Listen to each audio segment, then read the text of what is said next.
Okay, see the way we talked about pinning this shoulder?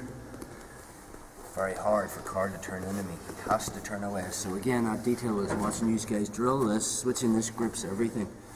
Okay, because I want to keep this pinned to the mat. So from that cross face, before I move the twister side control, I do this. And then I switch my base. So whether he decides that he's going this way, or whether I lift the far side, or lift the near side to get him this way, again, you can do it this way. The crook of the arm is a little bit more leverage, move to north-south, use my body so the way I'm kind of rolling him like a log. That pressure, so that my knees is off the mat, keeping him there. So if he tries to put his back on the mat, it's difficult, especially if I've got this Kimura control, even harder. But sometimes from here, because I'm really driving him that way, he might just decide to roll that way and he's on his knees. So again, we've looked at getting on the back from here. It's not impossible, but it's risky, especially, and we also looked at the clock choke from here that we can do, okay, sitting through and finishing this way. But again, we also looked at, it's quite dangerous with this arm here, because if Carl latches onto this, he can roll me, not that way though, from here, because I've attached myself to them. We also showed you how to spiral right from there, so switching, taking him out of the turtle. I can sure sit him again. So look, this time, rather than using upper body seat belt, I'm going to switch to lower body, the truck, and then I'm going to use that to get to the back. So from here, we ended up here. Again, if his neck's open, I'll attack the clock choke, but it's most likely it's going to be keeping that super tight. So my left knee, a few different grips in this, we'll show you different variations, but the lower grips with my legs stay the same the whole way through the move. So I use my left knee, it's probably going to be tight to his elbow to knee, so I just find that space and I ram it in. My foot goes between his legs. Different grips you can do. I release my harness control, I can just grab the pants here, and I'm going to pull Carl onto me here, okay? I'll use my right foot to create a profile so I can get my left hook in. I'm going to L-shape my foot, okay? So it's hooked in here. And from here, foot on the mat, extend my hook, driving Carl forward. Now I'm on the back. So again, from that position, when we did it the first time, just do the first move again.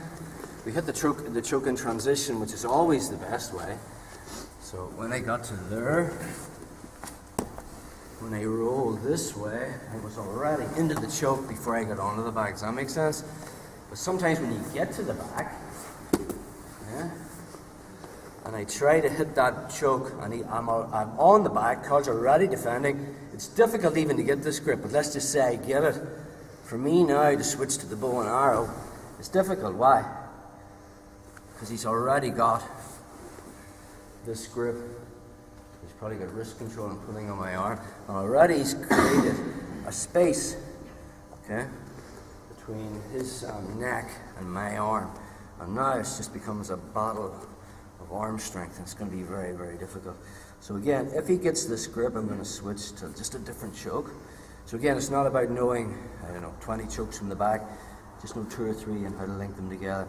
So, if he's no grips, okay, and he's not defending at all, which is unlikely, I have 4 fingers inside, okay.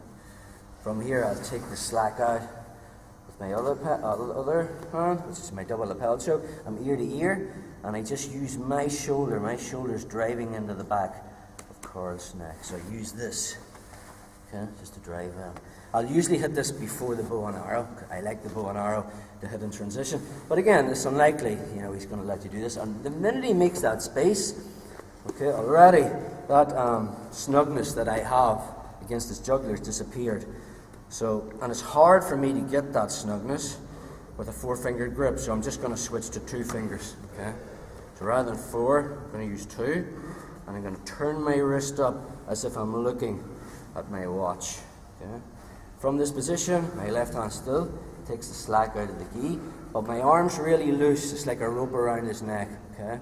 And as Carl pulls on my arm to try and create that space, all I'm going to do is just move my shoulder back and look over my shoulder.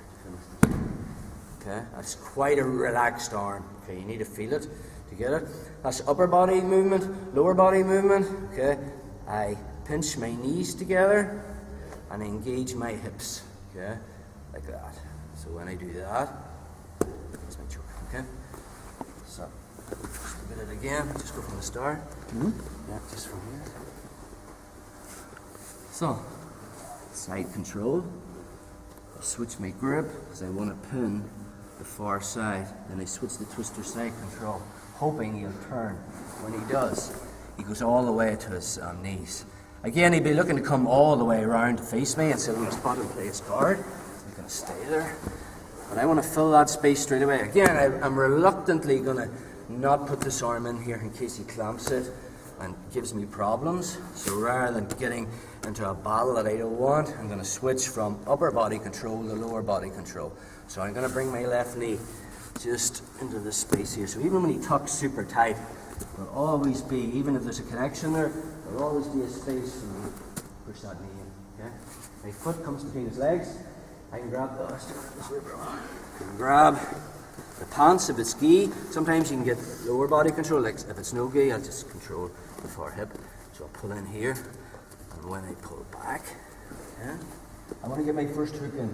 Now, unless I'm a freak like hard, I can bend this in. This is going to be unlikely. So I'll use my foot to help me.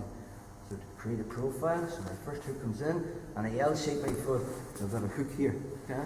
Now from here, I want to get his back off the mat, because I want to fill the space. See, my card's back is on the mat. Okay, so I can straighten my leg to get it out and hip escape, or I can just put my foot on the end of my heel and kick card forward. Okay, to create that space. Right hand fills the space, left hand comes behind the neck. Okay, and right leg replaces my right hand. This one come in on the back again. Okay. Just look at that choke again. So from there, I had this, looking for that first drill, my double lapel choke. If he's not pulling on this arm, I have a 4-finger grip inside, taking the slack out. Again, I'm just using my shoulder. My shoulder is going to turn Carl's head towards the stomach. It's that, and I'm ear to ear. Okay? So my shoulder's choking him out. I'm not pulling with my arms. But the second he gets that grip, and he's created that space, okay, from there, you're not going to get that choke because I don't have that super snugness. So I'm going to switch from a 4-finger grip to a 2-finger grip. This allows me to turn my wrist up as if I'm looking at my watch. Okay? From that position, my right wrist is cutting off Carl's left jugular. The top side of my forearm is cutting off his right side, so it's a blood choke. From there, my arm is really loose, so the further Carl pulls it down to defend, that's okay. All I do is disengage my shoulder. So my shoulder's moving back. It's like a rope around his neck, and then I just look this way. And when I squeeze my knees and engage my hips, that's what I want. Okay, so one more time. Just go for turn. So, here goes the turtle. Disengage harness control. Swing my knee in, push it in, right foot steps in. I can grab the crotch. Sometimes I've seen the shin as well. Or you can underneath, grab your wrist on your shin. So when I pull them back, use my right foot to create a profile so I can put my hook in. I made an L shape here. Okay. So again, I want to get in Carl's back, but I can't. Why not? Because it's on the mat. So I put my foot on his heel. Okay. I'm going to kick him forward. So now his back is off the mat. Okay. Right hand controls the hip, left hand controls the shoulder. They're just placeholders.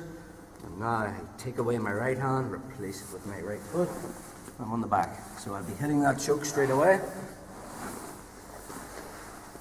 Getting this, if you get this, 4 fingers inside, my basic double lapel choke. So get 4 fingers, shoulder into the back of the neck, pinch the knees, engage the hips. If he gets that grip, my wrist, and he's created that space, I just switch to 2 fingers. Same grip, that's just taking the slack, it's not really doing a lot. Okay, then I'm just bringing my shoulder back, it's loose, pinch my knees, engage my hips, look over my shoulder. Okay, so that's the truck to the back, finishing with the double